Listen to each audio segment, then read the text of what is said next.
Hello everyone, so welcome to my YouTube channel and today I'm discuss the NEET previous year and IIT previous year question from the chapter Heat and Thermodynamics. So let's start with the question number first. The question number first is which statement is incorrect? So we have to find the incorrect statement. Option A, all the reversible cycle have the same efficiency. So that is incorrect because the all reversible cycle do not have the same efficiency, they have the different efficiency, and reversible cycle have the more efficiency than irreversible one.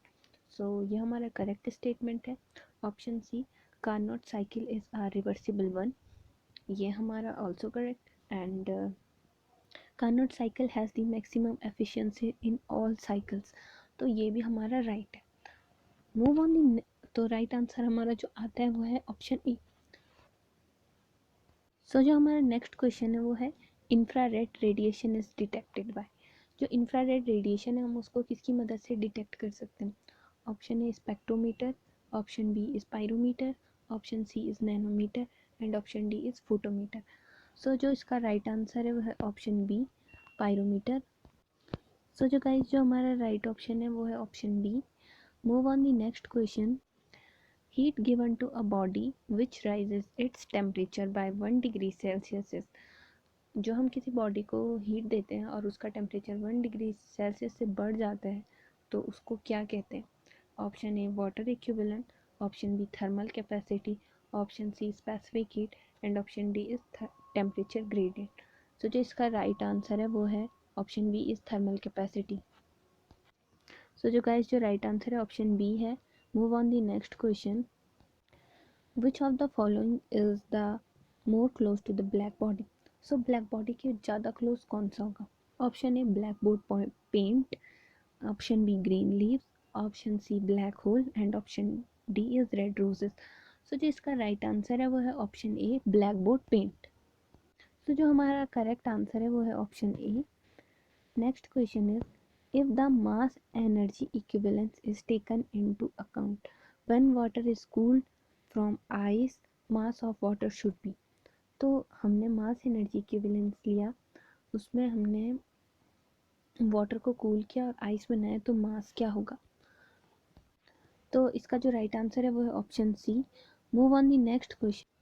Next question है cooking gas container are kept in a lorry moving with uniform speed, the temperature of gas molecule inside will. तो हमने एक cooking gas को हमने एक container में रखा है, वो हमने एक लॉरी में रखा हुआ है, उसमें यूनिफॉर्म स्पीड है, तो temperature of a gas inside, तो जो टेम्परेचर होता है गैस के अंदर का वो इनसाइड रिमेन सेम होता है. तो इसका राइट ऑप्शन है वो है सी. क्योंकि गाइस जो प्रेशर और वॉल्यूम है तो वो चेंज नहीं हो रहा है, जिसकी वजह से टेम्परेचर भी रिमेन सेम ही रहेगा. नेक्स्ट क्वेश्चन है even Carnot engine cannot give 100% efficiency because we cannot. तो जो कार्नोट इंजन है अगर वो 100% एफिशिएंसी नहीं दे रहा है तो इसका मतलब है कि वो एब्सोल्यूट जीरो टेम्परेचर पे नहीं पहुंचा है. तो इसका जो राइट आंसर है वो है option C.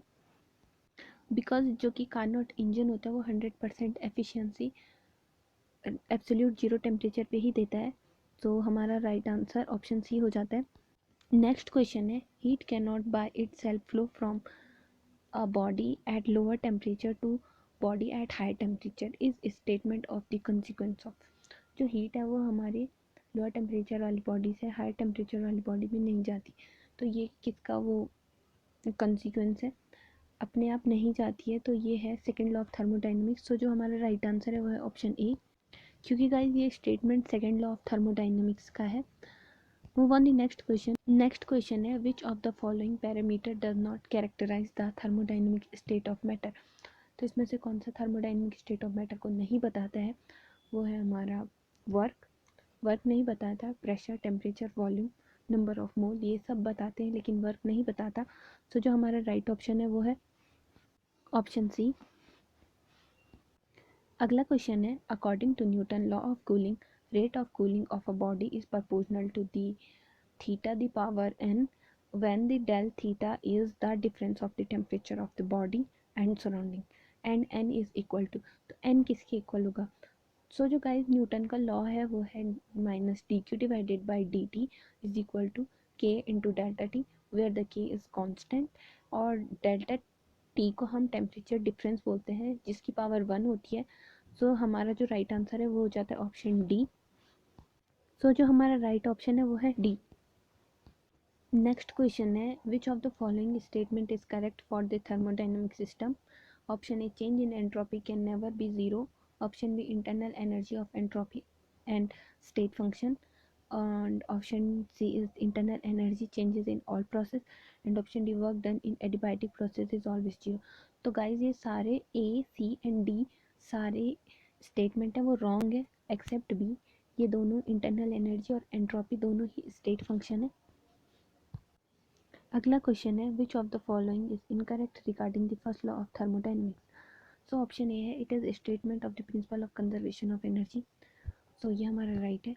Option B it is not applicable to any cyclic process, ये किसी साइक्लिक प्रोसेस के लिए एप्लीकेबल नहीं होता है। Option C it introduce the concept of entropy, and option D it introduce the concept of internal energy. तो जो हमारा राइट ऑप्शन है वो है B and C. Move on the next question